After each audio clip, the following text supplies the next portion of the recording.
Scott Myers, delighted to be chatting with you, sir. Been looking forward to this for ages. Oh, it's great to talk with you. I always enjoy talking story, movies, all that. It's just my passion. Brilliant. Well, did you know, normally when I have these chats, I do a little bit of research. And normally there's somebody talking about their one particular novel or a particular song they've written. But with you, there was that vast amount of material, massively prolific, the master storyteller, the guru of screenwriting. I've always kind of, I always kind of get a little nervous about that guru thing, because that phrase came around. Like when I broke into the business, I like to joke it was back in the Paleolithic era, 1987, right? I mean, it's like, seems like ancient history. There were just a couple of books, about screenwriting, and now it's a cottage industry. And that phrase, screenwriting guru, evolved somewhere along the way. And, I see myself as a screenwriter and a teacher. That's really, the way that I perceive myself. But yeah, I have done a lot of stuff, that's for sure. Did you know I mentioned to a couple of people I've been chatting to, the writers of the K9 film, and a few people have said, "Oh, that's my favorite Bill Murray film." Well, that's great. Maybe I've made a few cents on the residuals. But I had to tell them it was Belushi. Yeah, James Belushi. I was down in San Diego for some of that shoot, and that was a lot of fun. I did a thing in Germany because I still get foreign royalties, right? And Germany, because it's a German Shepherd, is the co-star of the movie. It does quite well in Germany, and I was invited to give a presentation, a speech in Cologne for the Cologne Film Festival or some such thing. And so I have a poster of the movie in German. And so I was talking to them in the speech. I was introducing myself and saying, well, you may know that I wrote a movie called K9, or in Germany, it was retitled. It was titled Meine Partner mit der kalten Schnauze, which is my partner with the cold nose. so K9, it travels around the world. For some reason, too, in Argentina, it's like, I don't know, maybe a lot of Germans moved to Argentina or something, but it's still good. I still get royalty checks on it. Brilliant. You mentioned screenwriters. Are they welcome on a film set? I'm thinking of in terms of, I've read sort of the old classics, William Goldman, Adventures in the Screen Trade, where he talks about screenwriters. They were sort of try to keep this away as much as possible from, the actual shooting of the film. That all depends upon the director. Oh. There's a distinction to be drawn between TV and movie, even though they are converging quite a bit in terms of the storytelling sensibilities. Certainly the budgets in TV have grown to the point where, series like Game of Thrones are every bit as cinematic as movies. But that TV is a writer's medium. It's not going to be the director that's delivering those scripts week after week. It's the writers.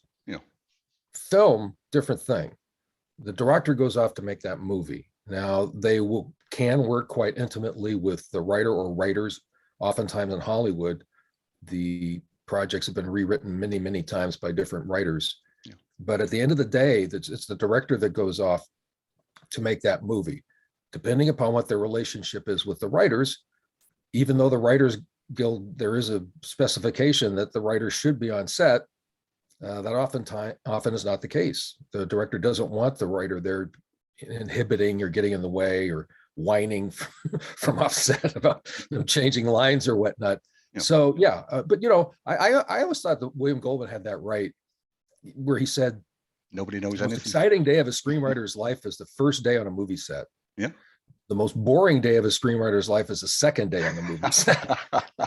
And so I got bored. It's just like you sit around all these setups, and I'd much rather write, and into that world of imagination. Do you think, this is a bit of an open question, but do you think screenwriters get the credit they deserve? Oh, wow. Now that's one of the reasons actually I started my blog. Brilliant. Was I got so sick and tired of these news articles that would come out, and they'd mention the director, the producers, the actors, the assistant directors, the craft services, and they wouldn't even mention the screenwriter. And so I started the blog, Go Into the Story, back 13 years ago. And one of the things I did was I would track articles interviews and features on screenwriters. And I do that to this day. I've got literally hundreds and hundreds of interviews, video, written, audio, with screenwriters and writer directors, just to do that, to promote the fact that, you know, if you don't have a script, unless you're doing completely an improvisational thing, if you don't have a script, you do not have a movie. Yeah. And that is something that, you know, this has been it's a long history. I don't want to go way into detail on this. I used to teach a course called The History of American Screenwriting.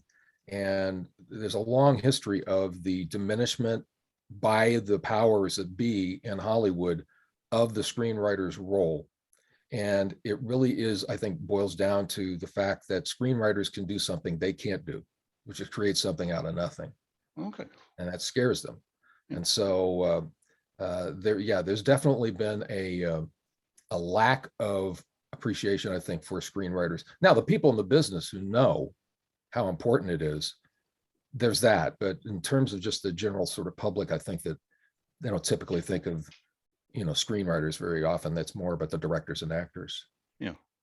I've read articles about going back to Hitchcock, North by Northwest, where Hitchcock is described as an auteur, as though he's the creator, director, whereas it's the screenwriter, you know, wrote that famous crop spraying scene. You know, he wrote that step by step for Hitchcock to, you know, to direct the film on. Oh, see, now that's a perfect example. Like I have on my blog an interview with Ernest Lehman, the writer, who's a screenwriter. Oh, brilliant. For North by Northwest. Yeah. And you know, Hitchcock actually, I think, enjoyed, and he said this publicly, he enjoyed working out the movie shot by shot, working with the screenwriters, like that scene you were talking about. You know, Lehman talks about how Hitchcock was like lying down on the ground, you know, trying to convey what, you know, the story, how it was playing out in that crop duster scene. Yeah. And so they worked very closely with the screenwriters, Hitchcock did. And I think he really, in some respects, enjoyed that more than the actual filming of the thing. You know, you mentioned auteur theory. That's really where a lot of this, you know, the French New Wave, the idea that the director is the author of the movie, which just, if you're a writer, you know, author has a very specific meaning for writers, right? It's someone who writes. Yeah. And so that idea, and then the prominence of it in the film schools that in the 70s and 80s that really promoted that, that is where a lot of this divide, this gulf has happened. You know, and so it's unfortunate, but, you know, there are a lot of directors out there who actually do and like working with writers and have them on set and all that. But yeah, that auteur theory thing, you know, we're still living with that right now. I mean, is this well, looks like it seems to have brought together all your years of experience into one major textbook. Okay, so yeah, I did. I've written this book called The Protagonist's Journey. The long title is The Protagonist's Journey, an introduction to character-driven screenwriting and storytelling.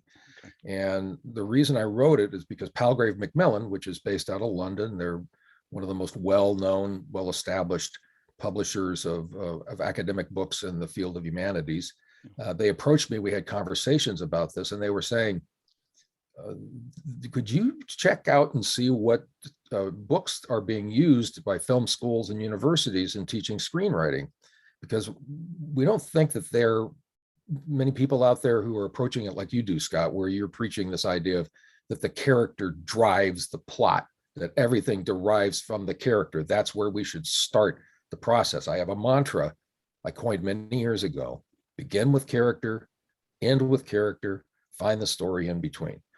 So I did some research on this, and frankly, it was disappointing to see what books even film schools were using at the graduate level to teach their students how to think about screenplay structure and story.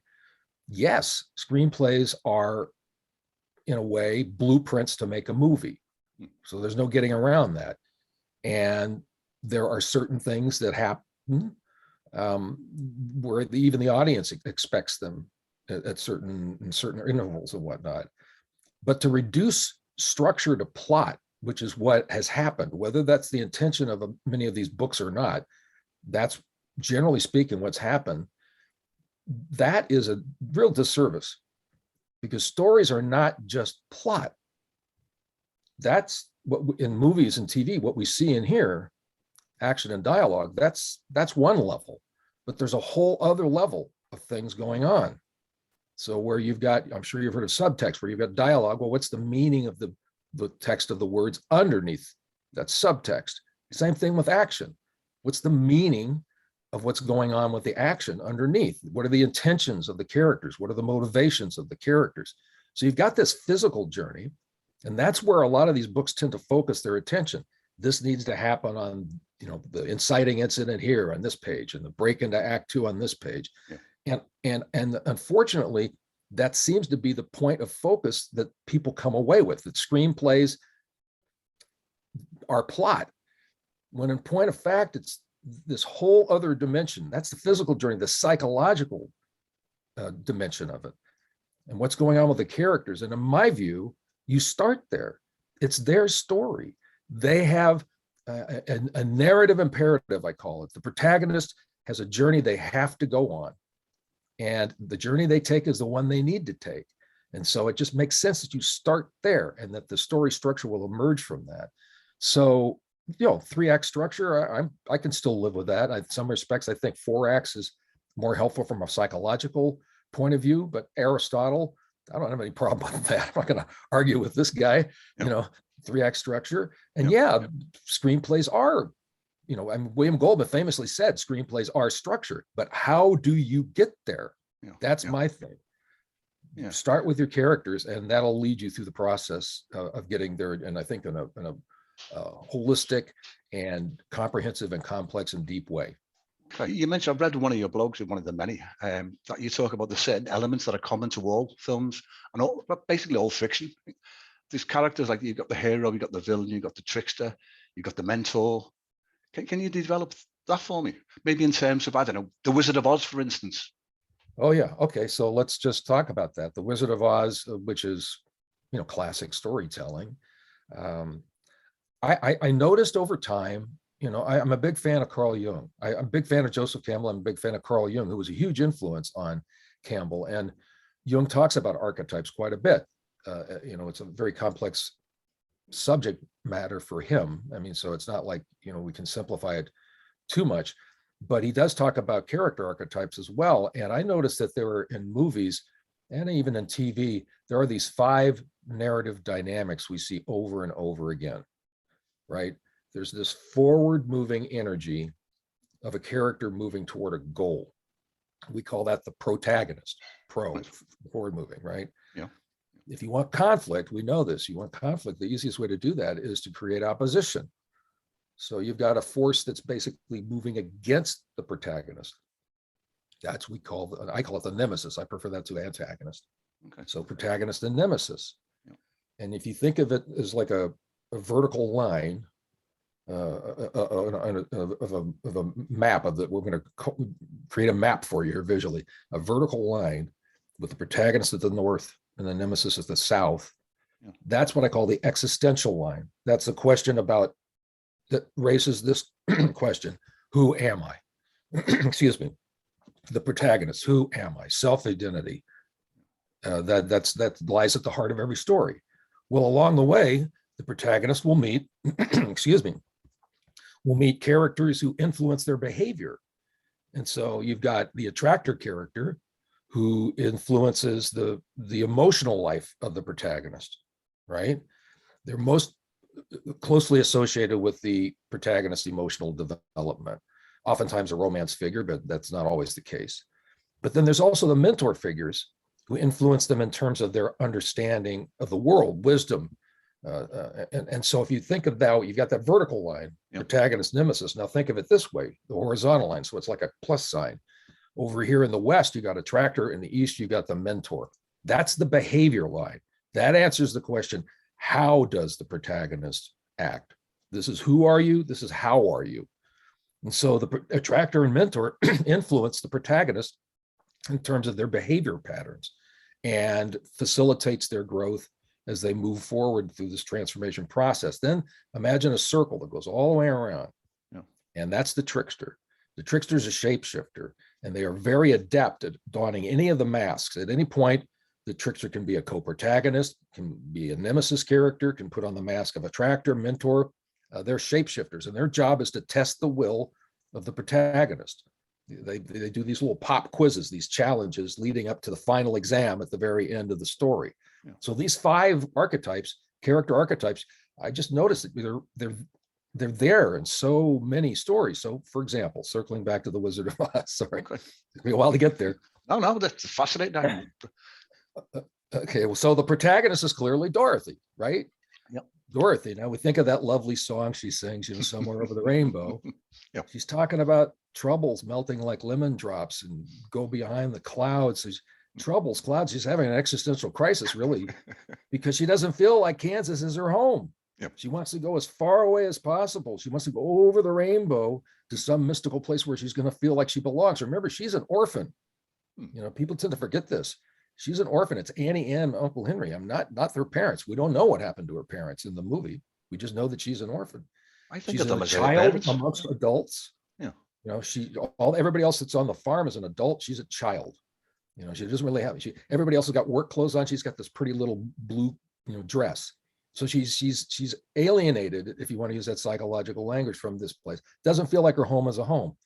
The journey she goes on is the journey she needs to take, right? She goes on this journey up, the tornado happens, and up she goes into this fantasy world of Oz.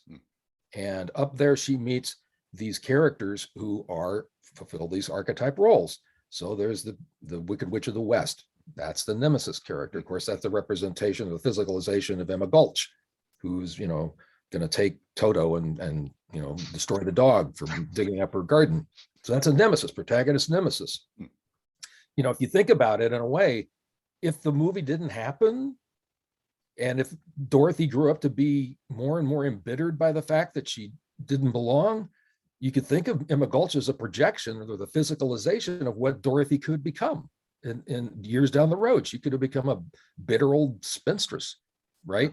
Yeah. So that, in Jungian language, that represents the shadow, that the Wicked Witch of the West could be the shadow dynamic that exists within Dorothy. But again, this is the journey she needs to take to discover where home is. Along the way, she meets Glinda the Good Witch. Well, that's a mentor figure who says, follow the yellow brick road, go see the Wizard of Oz. Even at times helps her out. The poppies, remember, where they fall asleep, she brings the snow down. Yeah. That's a mentor figure assisting the protagonist and giving them insight and wisdom, facilitating their journey along the way.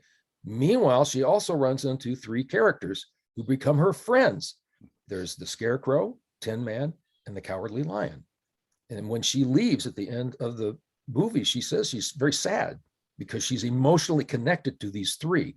Of course, they're the physicalization of Hunk, Hick, and Zeke and Hickory back in, the 3 farm workers.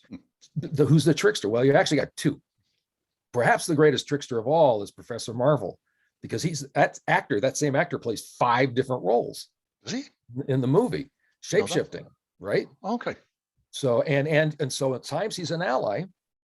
Yeah, I'll help you, get back to Kansas. Yeah. But there are times where he's an enemy. No, you brought me the broom. No, go away. I'm not going to see you. So enemy, ally, enemy. This is what the trickster is about. Yeah. There's also Toto. Toto's a trickster too. Toto's the one who precipitates the whole thing by messing up the garden, slipping out of Miss Gulch's basket, leading her to through Oz. Remember, Toto's the one that pulls the curtain back and reveals, pay no attention to that man behind the curtain. That's Toto. That's an ally at the moment. But then Toto's also the one that jumps out of the balloon to chase the cat. So that's an enemy moment, right? So you see these 5 archetypes in Wizard of Oz, and we see them in movie after movie after movie.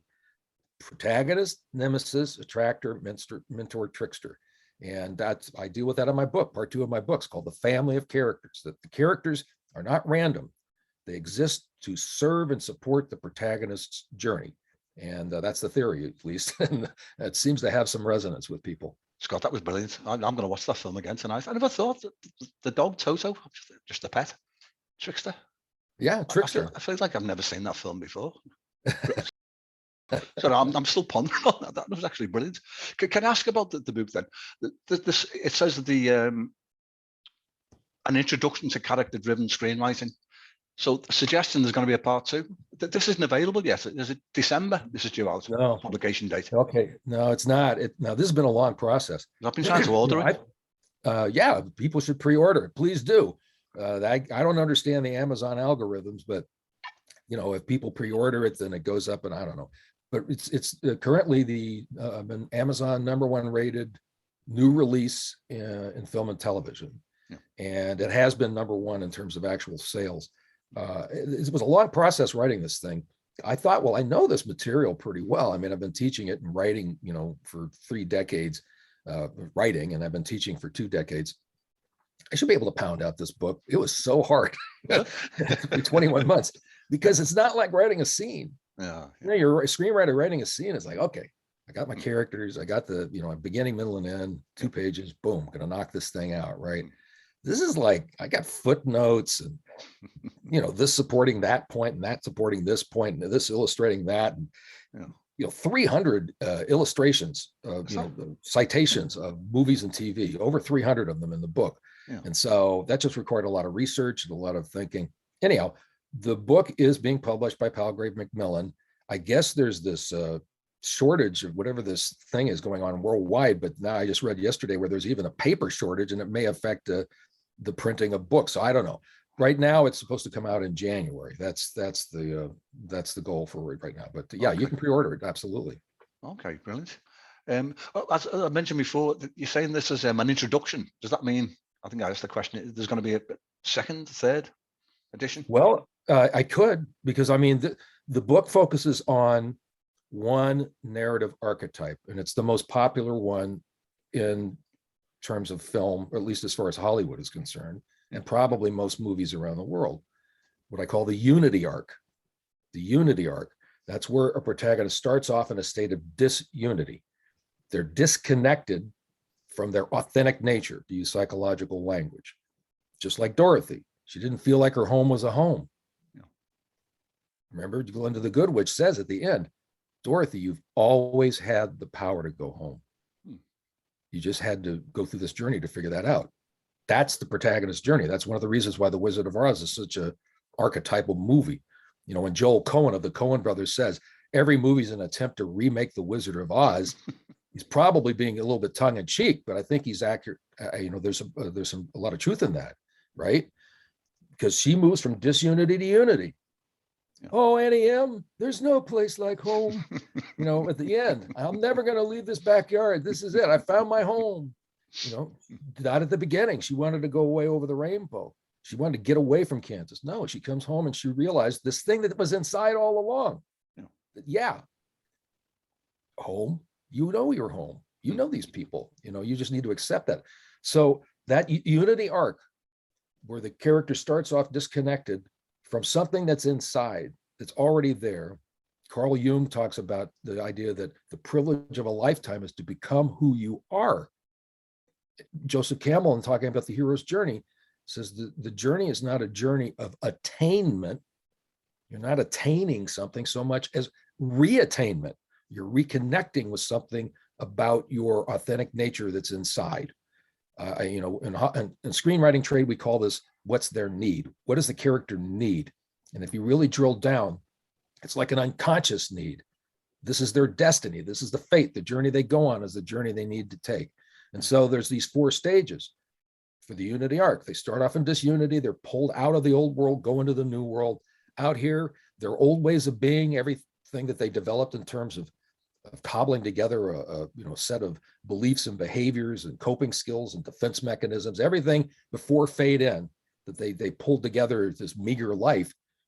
That's not what they need to be doing. That's an inauthentic life. They're in a state of disunity. They need to be pulled out of there. And now they're in this new world where those old ways of being aren't working.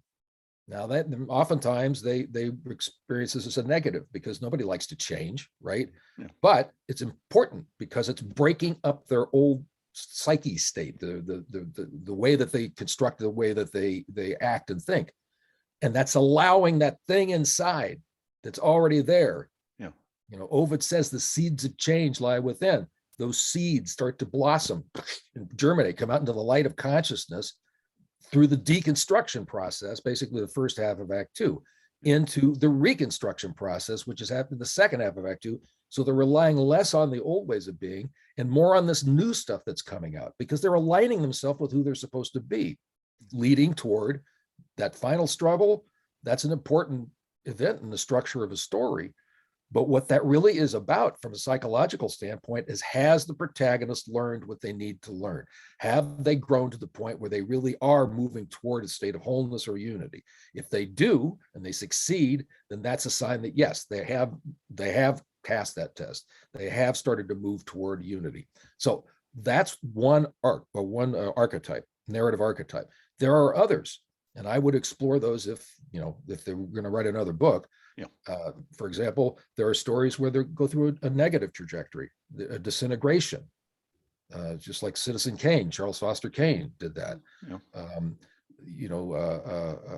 In Taxi Driver, that guy with the mohawk, that's his shadow, and he embraces that as part of his disintegration. That character.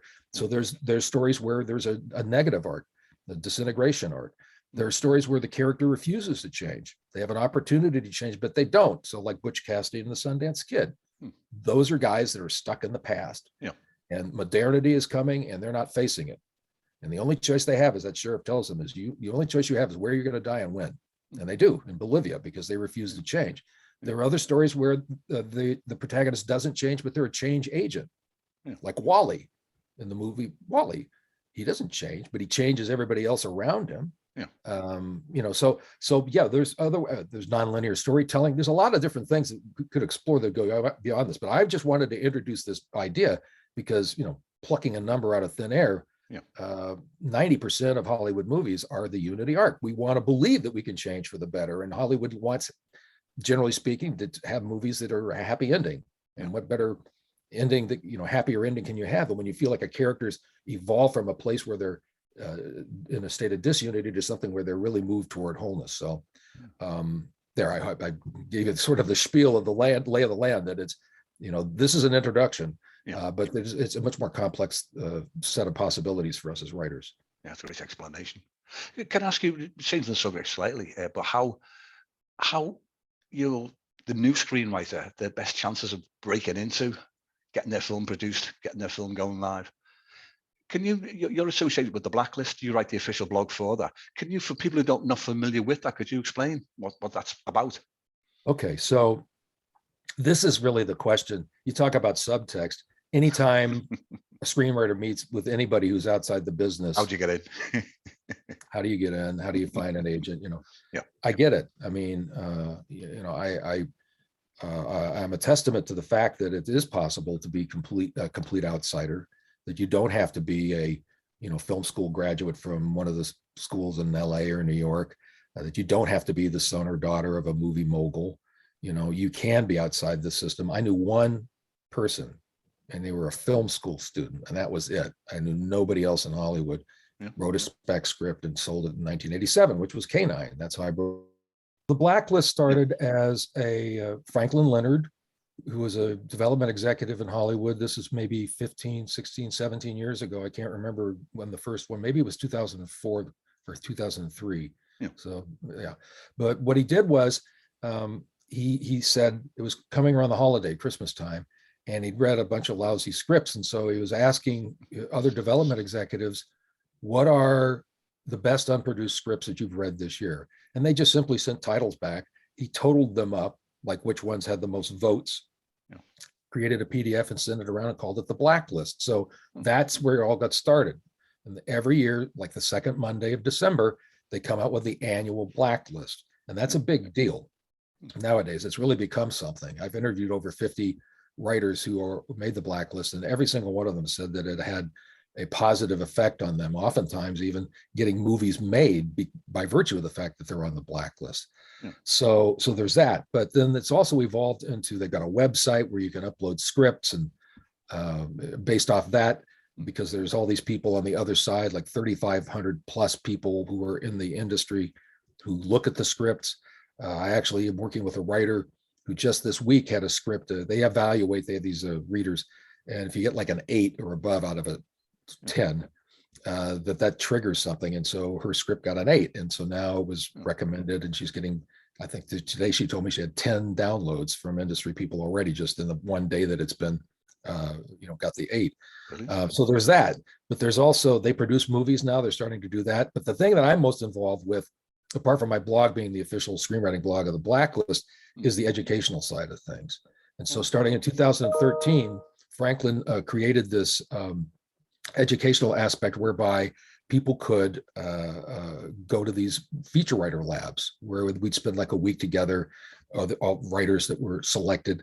And I've been involved with every single one of those since then. So that's been terrific because a lot of writers have come out of there and done quite well. In fact, just this year, for the first time, one of the mentors for the feature writers lab was actually one of the mentees back in 2013, Minhel Beg, who wrote and directed a movie called Hala, which was the first movie that Apple Plus picked up as part of their platform. It was featured at the Sundance Film Festival. Anyhow, so I've been involved with every single one of the feature writers labs, and that's very helpful because it's allowing people. We've had people from all around the world. We just did one with New Zealand writers, 6 New Zealand writers.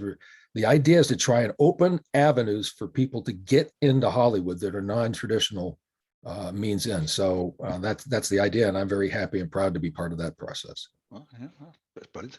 Can you talk about your Facebook, Zero Dark 30?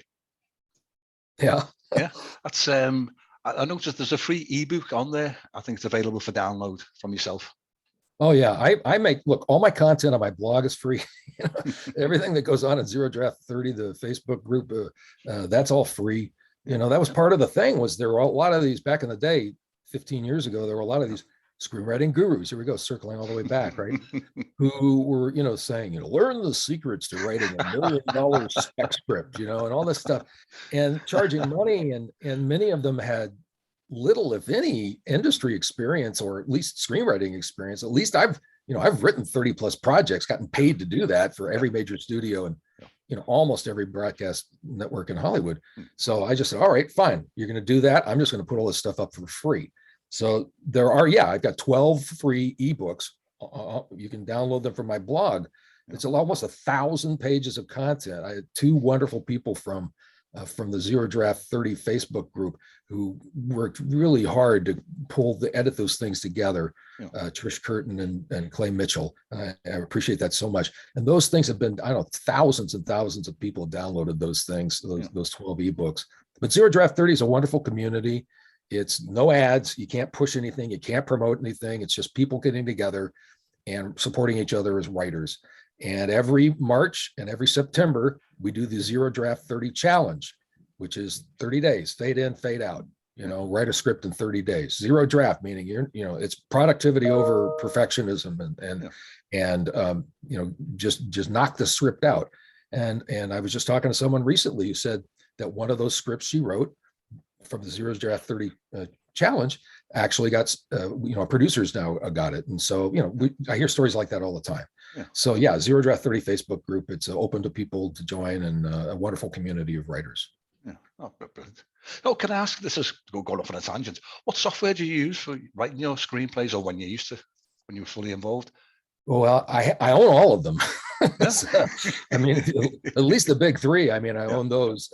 Final Draft. I've got Final Draft. I've got Movie Magic Screenwriter. I was working with those guys back. It was called Script Monster back in like 2000 and 1999 or whatever. Way back. I've been, way before that. But the one I really like now using is a thing called Fade In. I've got that. I was hoping you'd say that. I've got that on my Fade In. It's a lovely interface. Yeah. It I never have problems with it, but if I do, I know the guy who heads it up on Twitter. I can just DM him and get advice. But I really like that that interface. It just feels very warm and easy.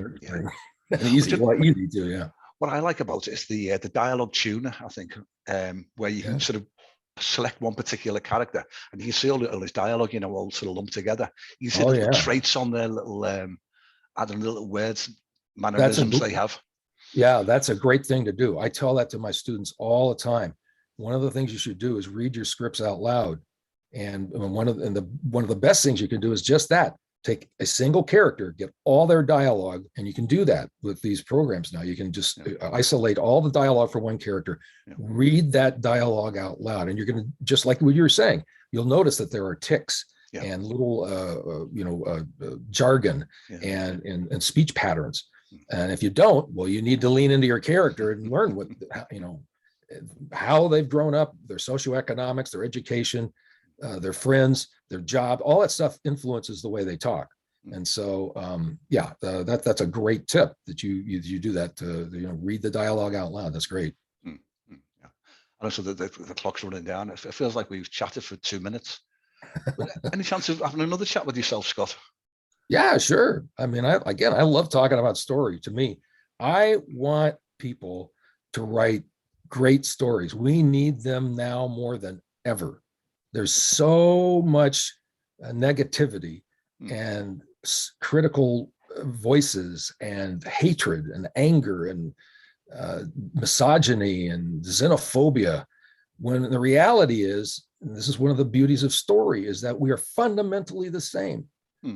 That every single one of us deals with many of the same issues, and stories highlight that. No matter whether they immerse a character in a unique subculture that they don't know anything about, but what you discover is their humanity, the shared humanity that we have. We need that so much now. And they don't, it don't have to be heavy preaching type stories. It can be comedies, it can be horror movies, it can be thrillers, anything that allows us to identify with the humanity that we all share. So, I'm all about it. I mean, that's why I teach, and that's why I promote the movies that I promote on my blog. And we need better and more and different voices to tell stories in this world today. That's a brilliant message. Scott, I really appreciate your time. I've thoroughly enjoyed listening to you. Okay, well, it's been great. Enjoyed talking with you. Okay, well, you take care. You take care too. And everybody, follow your bliss. That's what Joseph Campbell said. All right. That's a great ending. I'm going to put a link to your book to the pre-order on when I edit this out and post it out on YouTube. Okay. Thank you very much. I appreciate it, man. Good talking with you. Brilliant talking with you. Cheers, Scott. Okay. Bye-bye. Bye now.